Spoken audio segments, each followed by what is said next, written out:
So this is I hated it because I didn't get it. This is an interview with Crazyblox, the person who made this very game. Flood Escape 2 also made Flood Escape 1. Hi Crazy, what's up? Hi, thanks for having me. Yeah. Just to play this game. Oh, do you need to? Yeah, I'll probably die. I need to check if we actually need a specific question. Yeah, no, it's more of like just actual like curiosities that we have. Like, I mean, for example, like I personally wondered like I recall you saying that like you were really young and like had a not so good laptop when you started like working on Flood Escape 1, and I was curious on like what got you like inspired to make your own thing that you could call yours. Well, I always had a tendency to create things, and if it wasn't going to be on a really badly performing laptop, it would have been on pieces of paper where I'd draw layouts on maps. And so I can even remember even before then, if I was at school on my lunch hour, I would end up just drawing level layouts for games from the time like Crash Bandicoot and stuff like that. And I just always had the desire to make stuff and share it with people. And with Flood Escape 1, yeah, using the laptop to make it, even though it wasn't like the best performing thing, I was still able to get through with making content. And as we know, that's kind of how it all started with Flood Escape 1. Definitely got far. Now we're here. Lava tower. The like goat map.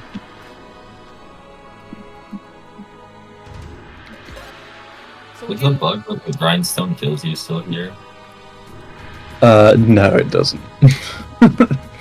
Doesn't kill you. That? It's like That probably would have been when I was first putting like anti-cheat practices into the game, and I wasn't really pulling it off right.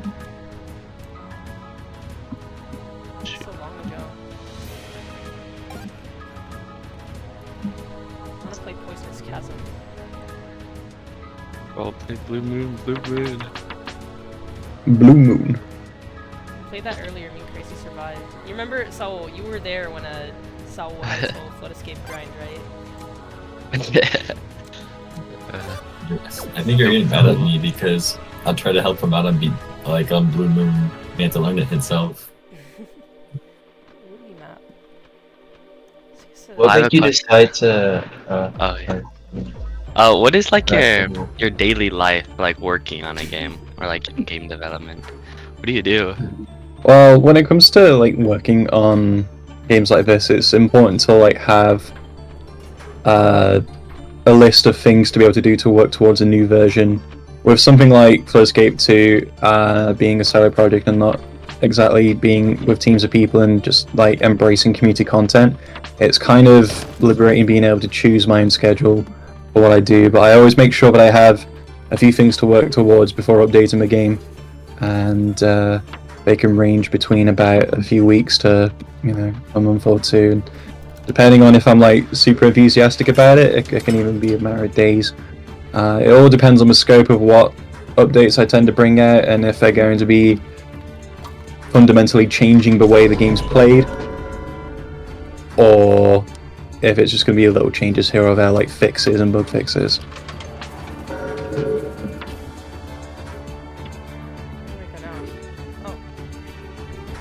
What made you decide to create Flood Escape 2 instead of just like updating the first game? I felt that when I started working on Flood Escape 1, I didn't necessarily have all the experience to pull off a proper vision for what I wanted for the game. So Flood Escape 1 was really, the whole format was born from a lack of experience in knowing how to do coding. I learned a lot of my coding through Flood Escape 1, and that's why in that first game everything was very box-like. Everything had a fixed layout, and it was never really beyond that, because I really was just kind of pushing what I knew. So Flood Escape 2 was just to be able to remove those limits, having had like 5+ years of coding and knowledge of a Roblox platform, and being able to flex that properly to a point where you get tons of open maps and much more variety and things like that. That was really the goal for this game. So learning like more things definitely pays off, right? You'd say, especially in the game development learning how to. Yeah, I mean, it all builds up from like a fundamental skill set, with knowing what to do with, the programs that you're using, the languages that you're coding in, and also just the experience from doing game design and development over the years, which you might not otherwise have known. Awesome. But I mean, I am curious. Like you said, you work off your own schedule because you're essentially an independent game developer, right? But do you still feel like urgency sometimes?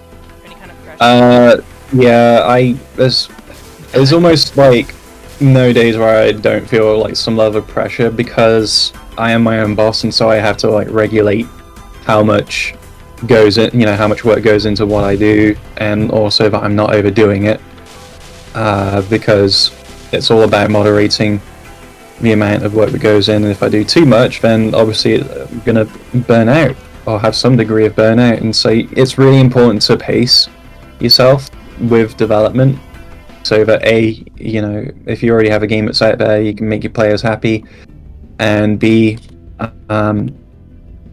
consider your own well-being as well.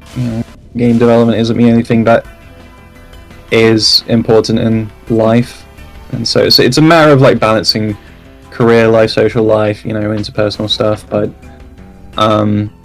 yeah, especially with Roblox, I mean, the platform is quite competitive compared to not even 5 years ago, just because everybody is working to make really lucrative games, and so you have to consider that as well. And so it can be quite chaotic to just like have all of these factors at play, so you need to sometimes take a step back and consider what's important during all of this. Yeah, no. Oh, I died. That's embarrassing. I mean, I guess. Wait, when were these? Oh, sorry. When were these maps all added? They all get added over each month, and you get one of each difficulty added in, and we've been doing that since early 2023 with varying schedules. But it's the main way that we kind of engage with the community and bring fresh content into the game. I remember when there was no highlight system, it was like everyone would go insane. Like when a map got highlighted, not highlighted, added, it would be like an amazing thing. I remember like in my freshman year or maybe 8th grade, I was like on my phone on YouTube, and like when I see the release of like a new map, or was it like Poisonous Chasm or something, I'd be like, oh my god, guys, look at this. It was like, yeah, but I'm glad like yeah. The novelty of having a new map added was definitely more so back then. Now it's kind of a given with it coming out every month, but it's just how the game's evolved to ensure regular fresh content and to just keep players happy, because the game's been released for quite a long time now. We're entering we've hit the 7th anniversary last month, so it's been quite a long time. Yeah, I mean, you lose like crazy hype coming from one map, but in return you get a lot more player satisfaction from like a constant flow of fresh content. Would you say that's worth it, that transition? Yeah, and also embracing the community and their desire to create is also a very positive thing for the game too. Oh yeah, definitely like fosters a lot of creativity. I mean, you've inspired a lot of people and also have given people like a platform to make their own creations. Like, I personally, my map sucks, but because of your game I made it. It's like the way Roblox was a platform for you to express your creativity, your game is also a platform for other people to express theirs. I mean, how does that feel, knowing that you pioneered a huge genre of like creativity, like thousands of maps? How does that feel to know that's under your belt? Well, I considered it to be like super important to be able to embrace level creation, because based on my history of creating stuff, I also played games that had level editors in them, because it was a very approachable way of creating content where the rules of the game are set and you just get to play around with the tools that are used to make a map, and that was really important for me. I felt like just being able to embrace that with what I do and bring that to other players and creators as well. There's so much value in that, and a lot of good can come out of allowing people to be able to create their stuff, especially on games that they like.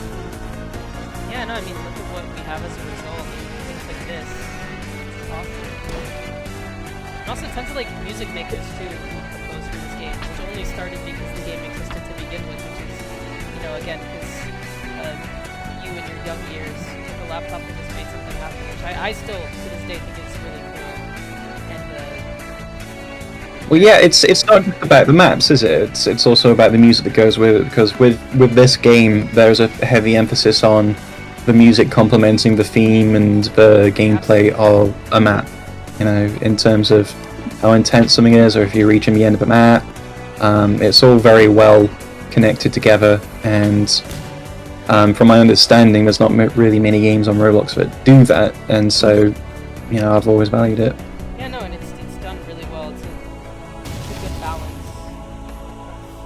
Like I've always liked how the music like accentuates the, because like you said, it actually fits into the theme. I like Mayor Dreams is like one of my favorites, and is it Manel or is it you who composed that? So I created the music for Mar Dreams, and I've created a few others for the game. It's mainly Navola who created a lot of the music for the original set of maps, but we've all had a hand in creating stuff for the game, especially music. I guess that leads me to, oh shoot. Oh, I might have killed us all. Anyway, that does lead me into another question. Since you make some music, but not all music, and Navola has been a great help to you in making music, would you say that like in this career path, like it's important to make like positive connections, knowing people with skill sets? I think in games development it is a very important factor to be able to make connections with people, because a lot of games development has varying types of media like audio, visuals, and obviously you got to string all that together with code and design. You might find yourself that you make connections with people who are more talented in certain areas and are more suitable to making music. That it's really important to hold on to that. I know that if I didn't make a connection with Navola and the music that he made for this game, that it wouldn't have done as well. Absolutely, because it's just, I couldn't imagine a game to be without it. And so I think it's really important to maintain healthy connections with those in the industry, and it's not strictly limited to games development either. It can also apply to any creative media position or any project that requires more than just your own two hands. Alright. And also, I know Beastlick also made music for you, right? Yeah, he has, and he's worked on various other Roblox projects. Magnetic Mines! No!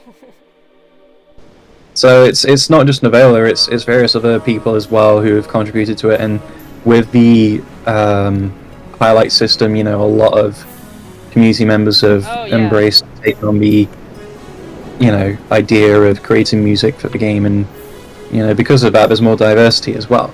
I was about to say like Lemmy Lotta, Lux, and then like many others. Like after the introduction of like community highlights, there was like an increase in demand for like custom OSTs since more maps were getting in and absolutely getting into the game. But like obviously like nor now like could make every single map coming in for highlights. So that made the whole new like genre for people to explore music making interest, which I think is really cool. Of course, and I think we can tie that back to like making connections in like this career path as well. Is that, as I mentioned before, Roblox has been getting quite increasingly competitive to the point where I think if I was just maintaining this on my own, I wouldn't have been able to keep this game going. It is because of the community. It is because of these map makers and these musicians that they're contributing to this stuff, and they're more than happily doing that because of their passion for the game and the series, and being able to share with others as well.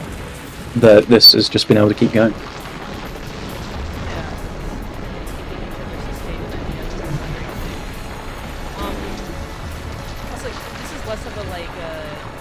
Universal question, more like personal. Like, I am curious. What's your favorite map anyway? Oh, you can't ask me a loaded question like that when there's over like 150 of them. I'm not entirely sure which one's my favorite. I like Starstruck Palace. That's an insane map by Smoky with Fox. I do like that one.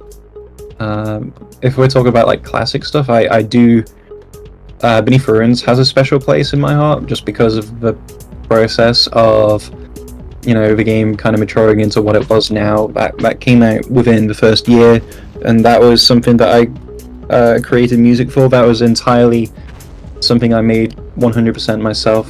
So Novello didn't work on the music for that one, but it was quite a turning point for me in how I felt with creating for the game. So it's very valuable to me.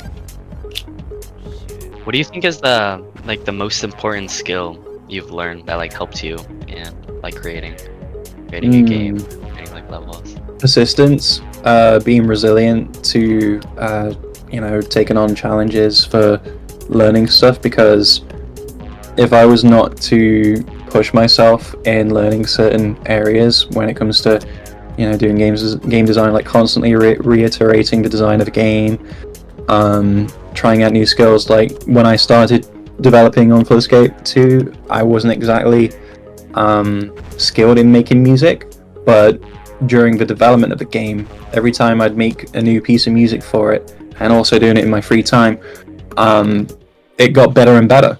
And so a lot of these things are a result of just consistent persistence and passion, and I know that sounds really cheesy, but you find that you do these things in your free time, and more often than not, that's what you would want to pursue. And I was just very glad I've been able to manifest those passions in creating and direct it to something I know I could do. I died. I'm kind of quiet, so I'm trying to lock in. Wait, is this I wanted to- is this? Oh, yeah. I swear Huh? Is this a new Sandswept ruin, or is there another Sandswept ruins? I swear. There's a sedimentary temple, which is yeah. similar enough themes. The cool thing is that the guy who made this map is here. He's right next to me in the game of Short Round Sag. He made this map. It's cool that a creation like this, game development, not only makes your money, but it also does it makes its whole own ecosystem. You've brought a lot of people together. It's the reason I have certain friendships with specific people that I would have never known otherwise. It's just I just think it's a cool population of stuff. Yeah, you don't really think about how much of an effect it could have when you're working on it at the beginning. You're just kind of so absorbed in getting the game ready to go and get released, but it's knowing the effect of social connections and everything outside of that, people's shared passions for the game. It is very much like a butterfly effect. And before I released a game, if you asked if I knew how big it was going to blow up, I would have been no, I wouldn't believe that at all. But yeah, this is very much a result of that. Was it all worth it? Of course it's worth it. Yeah. Playing video games growing up has been one of my biggest passions, and being able to translate that into creating and becoming a developer myself over a type of genre platforming. I've really enjoyed platforming, with older games being Rayman and stuff like that, and Crash Bandicoot. Being able to take those passions, bring it out, and not only make something which I enjoy playing from time to time, but to also make a success and a career out of it. Yeah, 100% worth it. Great, thank you. Oh, I thought I was gonna die. How did you learn programming? I was self-taught, but I used a lot of resources online to figure out where to go. I did a lot of self-experimentation with the free models that was available in Roblox, and just kind of dissecting the code and modifying little bits here and there just to get a fundamental understanding of how things worked. Probably not the most elegant way to do it, but it served me pretty well. Oh, we're so cooked. I know an interview, yeah, but we're so cooked. We're so dead. Crazy level? Crazy plus. Oh my god. See if anyone lives. Oh, okay. No one lived. Bad. Just so screwed. Lost desert. Also, I have a random question. I know, in the lobby, there's a way you go through behind the painting, go through the whole way, and see a man. Was there ever like something above at the top of that, like jumping wall back and forth? No, there wasn't. There was Like just an area to hang out at, and I never really built up on that. Okay, because I try to jump up there like a lot for like a lot of my time, for whatever reason. I never made it. I remember, y'all remember looking up like a Boon Moon tutorial how to get up to secret area, and it's like a specific shift lock way to do the wall jump. And then I remember doing that for hours. I did originally want to make it like a secret stage-based obby system, but I never really, I never really went through with that because I just don't think I could justify doing that compared to the rest of the game when it's considered to be a secret area as well.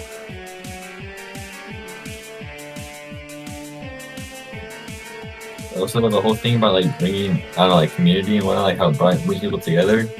Like me and Santiago, we got like a lot closer with this game. Yeah. Like, we became pretty distant, like at one point, because like just things that came up, and we just got a lot closer with this. It's like been a good platform. Yeah. Well, that's really cool to hear, man. That's really cool to hear. I remember when I was arguing with Fortuno that Flood Escape 2 sucked and that I'd never play it because Flood Escape 1 was better. And I only said that because I sucked at it. But when I got better at it, I realized it was a pretty fun game. Oh, is this freaky mode? Yeah, it's freaky mode. I guess freaky mode. What is It inverts this? all the colors and the music is distorted. Also, I basically put Reddit in Flood Escape 2, basically. Reddit is What the heck? Oh, I bet. died to the funny. I didn't know it like had custom death effects. Yeah. We made it a much rarer event compared to the rest, Aw. just because we wanted to keep the novelty for it, so... But... a bunch of random deaths when you die, and the colours get flipped. Oh my Oh, god, sorry, I couldn't see that. I cannot could not see. see that. Holy! That green flash actually just like a caught a flash. Oh, you're probably new. Yeah, I'm so new. Christmas noob. You definitely didn't make the game. Oh, can I fit through here? Oh, thank God.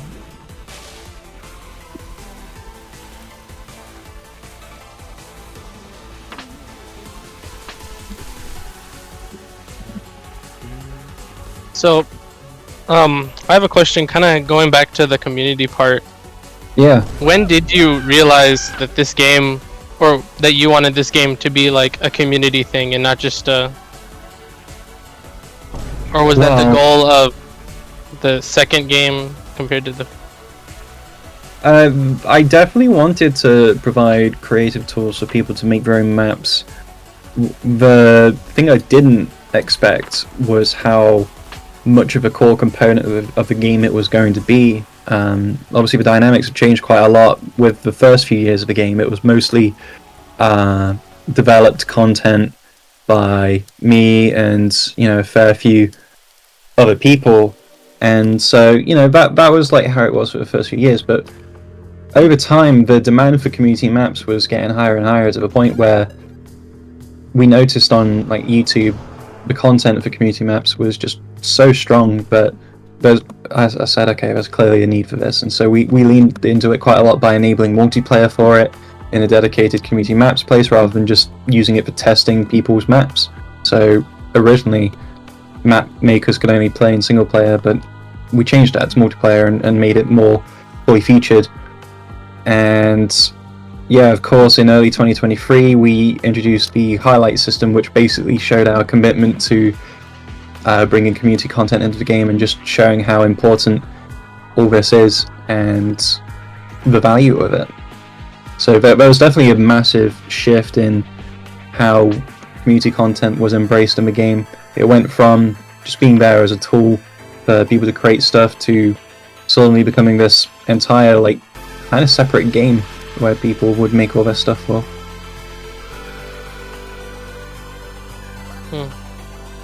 I love community. It's the grind.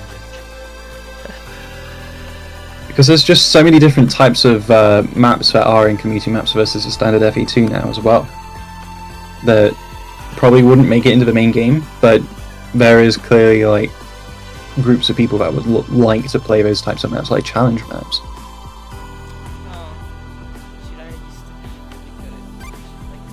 to be really good at like Crazyblox, like really hard maps. I remember like flexing to my friends, even like my classmates, the maps that I'd beat. Never seen this one. Yeah, I think this was around October last year.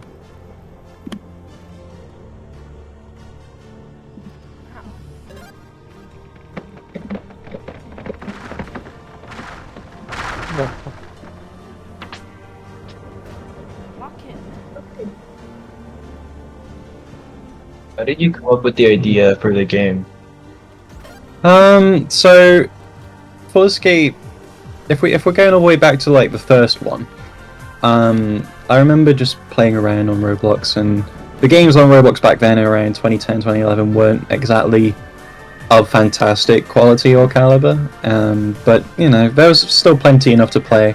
And so I was going through the front page and checking what was popular at the time, and there was a really primitive game of just like surviving the flood, which had one of the basic template maps from Roblox at the time, layered with a basic part of water just going up. And I remember saying to myself, I was like, I could totally make something like this but with more features in it.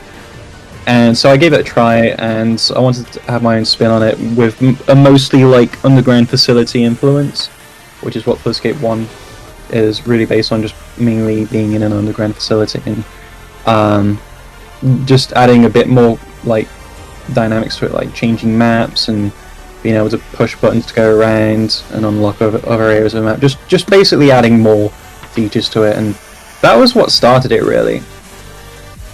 And then obviously the evolution of going on with Full Escape 2, but just taking those mechanics and giving it even more importance and more like unique variety.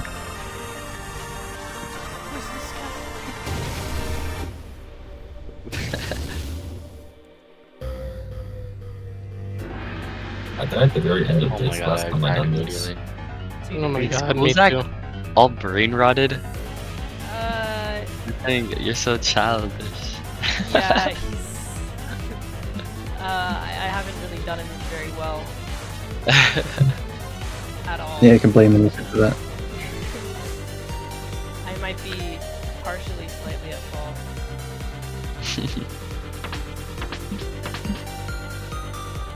I like Christmas Captain's music. That was a Manel. Yeah. Yeah. 100%.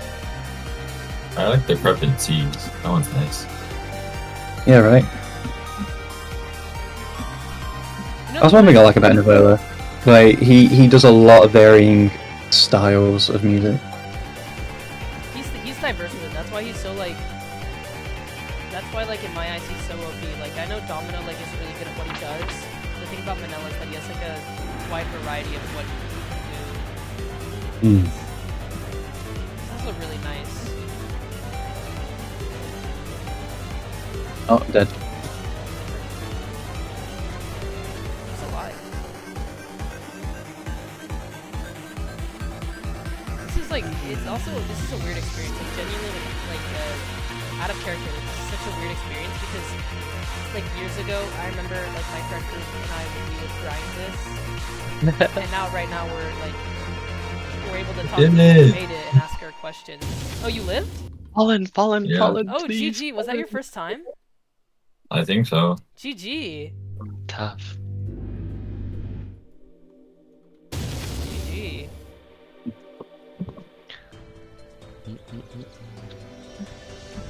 Bro, this map is so good. What the heck? Yeah, it's really nice. It has good music too. Oh, I died instantly. Yeah, it's a very fast-paced part.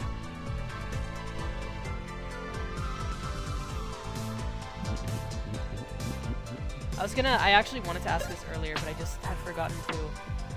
You definitely know this. I was about to say I'm not sure if you know this, but when Darkside Facility came out, like I'm sure you know, that was revolutionary. Like that was a level of difficulty that like got all the YouTube clicks because it was so. I guess that level of difficulty was so foreign to people, and like I would say that it had like a like like an actual impact on like I guess the culture of this platform and like because I remember like I remember my middle school self like situating myself at lunch watching Dark Side Facility beat backward or like oh my god and these people are like insane, so I'm like wondering like knowing that because of you this imprint exists like and also knowing that Dark Side like is completely your creation. I'm pretty sure you made the OST for it and you built it by yourself. Like knowing that some of your creations had like that much of an effect, like causing many kids on YouTube while eating their school lunch to see it, causing people to play it, do all these challenge videos, like all that stuff, like such a domino effect. Like how does that feel? It's pretty cool, I'm gonna be honest. Like knowing that a lot of other people are like get on board with the same idea that you make, it's incredibly validating, that's for sure.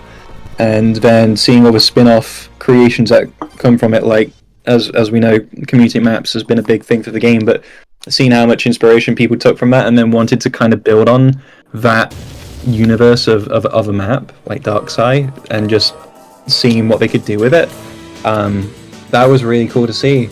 And you're right, yeah, I ended up composing the music stuff like that too, and no, it's I'm proud of that. It's really cool to see. That's awesome. Amazing. But yeah, no, I mean, I can tell you that like I remember one time I was Miguel. Do you remember when we were in like the Nimitz library or something, or the room that's upstairs of it?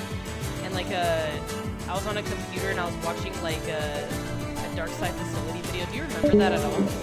Yes. You remember that? You remember that exact moment? Like, Yes. Yeah. Do you remember that? It's like at one point I was like that, and now we're able to get like questions answered. Cool. Would you say that like oh shoot, I'm blanking right now. But would you say it's like a career path that people should go into if they have the ambitions, have the desire? Think it's something they should reach for? I would say so, yeah, because the thing about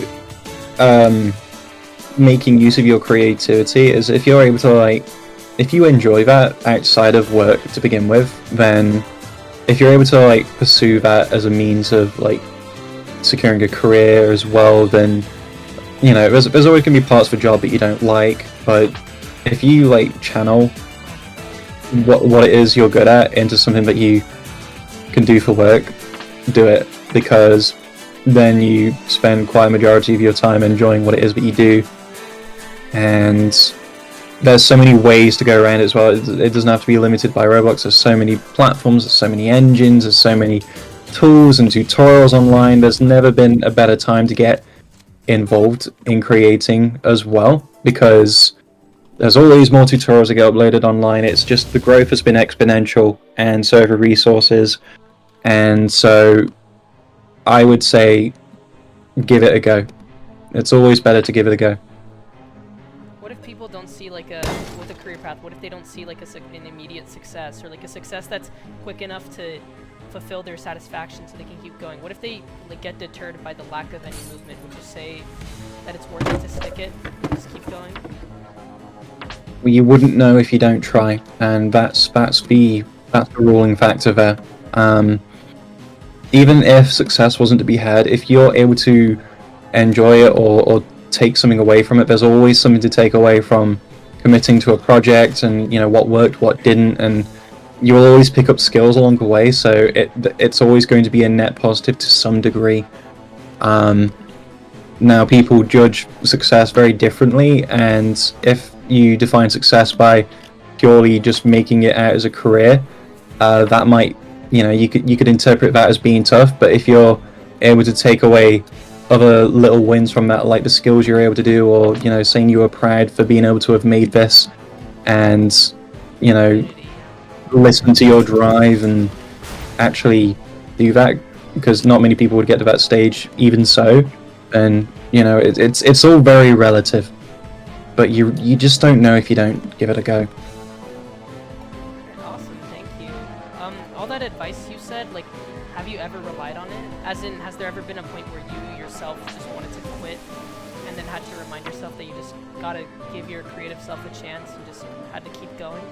Or no? There's been times, yeah, like it's not always going to be sunshine and rainbows, and so there's moments where you do have to like listen to yourself talk about that and be rational in thinking, okay, is this something I want to make a long-term decision on, or is this how I'm feeling just because I've hit a pretty nasty challenge with, you know, trying to sort something out? Like, is this particular bit tricky? If so, then I need to break it down into smaller steps so I don't feel like I'm going to end up quitting over this thing.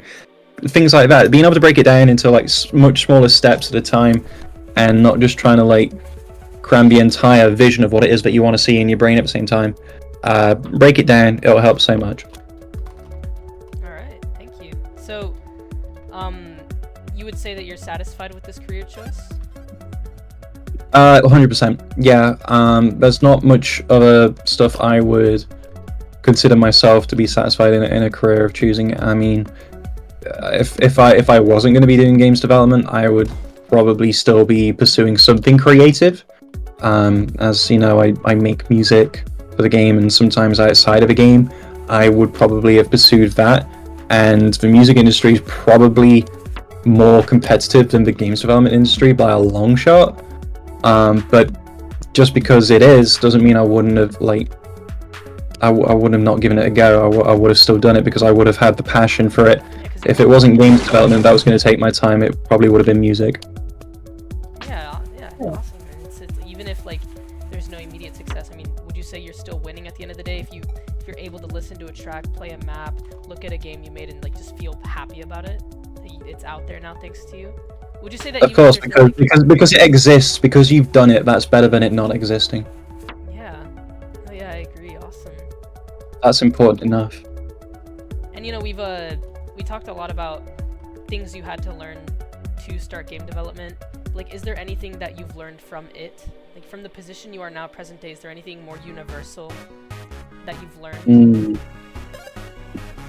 Well, being able to balance a lot of things and have good time management and commitments, trying to like not overdo it in certain areas of life, like don't completely throw yourself into work, don't completely throw yourself into you know, social life, and I think this is quite, yeah, as you said, universal. This will apply to literally so much in your life. It's just try and find a balance with what it is that you do.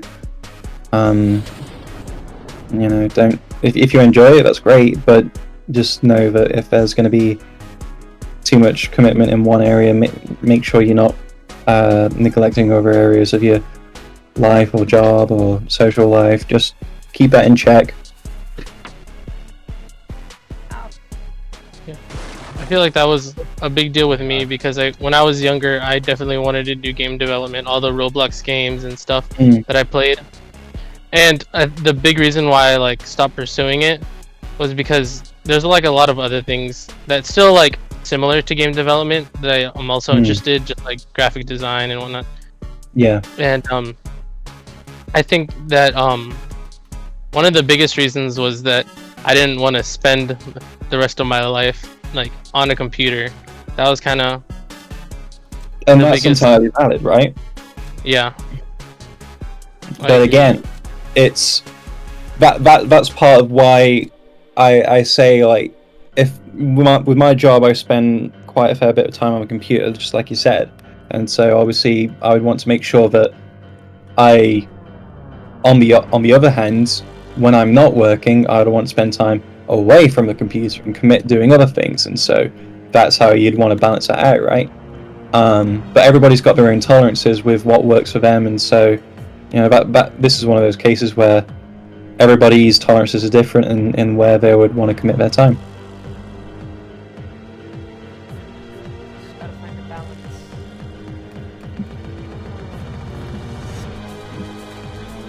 How old is Singing Who made Ship? this song?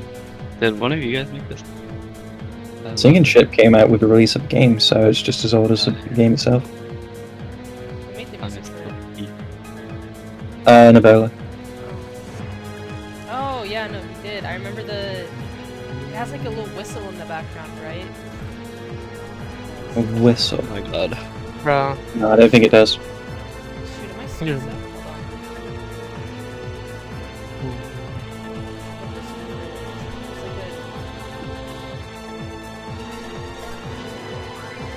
It's like That chirp or whatever. That occurs like every like 2-ish seconds in the background. What is that? I don't know. Well, seems like that's pretty much like it as far as like questions go for me at least. Is there like anything you'd like to say like aside from questions given to you? Is there anything like out of your own volition like entirely you just like to say?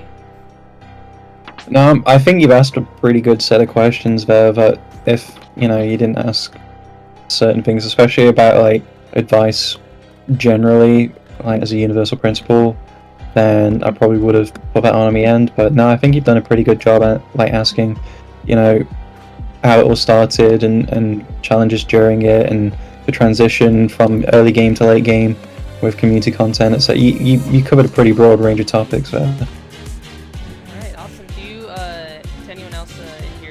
Any questions, any curiosities about the game, any universal questions, lessons?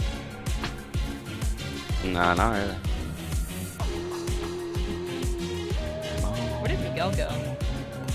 Still here. Just locked in. It's actually, I'll be completely honest, it was kind of hard to keep up with conversations. I'm actually trying to play the game. Yeah, It's been right. so long. I'm like so rested. Well, yeah, the game is quite a tricky one, to be honest, compared to other stuff on the platform. So I want to like figure out how I can make it more fun whilst maintaining the difficulty. So I'm gonna look into that.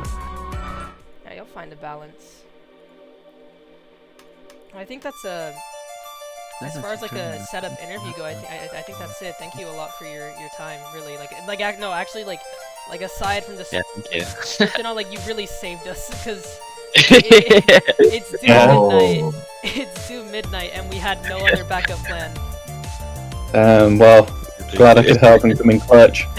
And also, like aside It's from really just, interesting too. yeah, like aside from just having our A words saved, it was also like actually a really interesting conversation, I'd say. And it's like I'll actually like the more universal advice you gave about pursuing things, like I'll think about that definitely. I'll have some after thoughts. It's like really useful words. So thank you a lot for the time and the words and the wisdom that comes with being like so deep into your career path. Because that's what you do. I mean, you're a prodigy at it. It's your career. Well, I committed to, yeah, How long right? have you been doing game development? Well, when did I start doing it as a hobby, and then when did I start doing it as a career? I mean, I started making projects and games even before I learned what Roblox was. There was this old tool called Game Maker, which is still around nowadays, but it was such an ancient tool.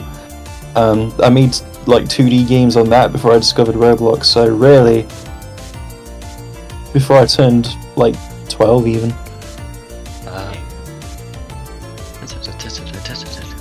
It's like I said, I always just had a desire to just make stuff.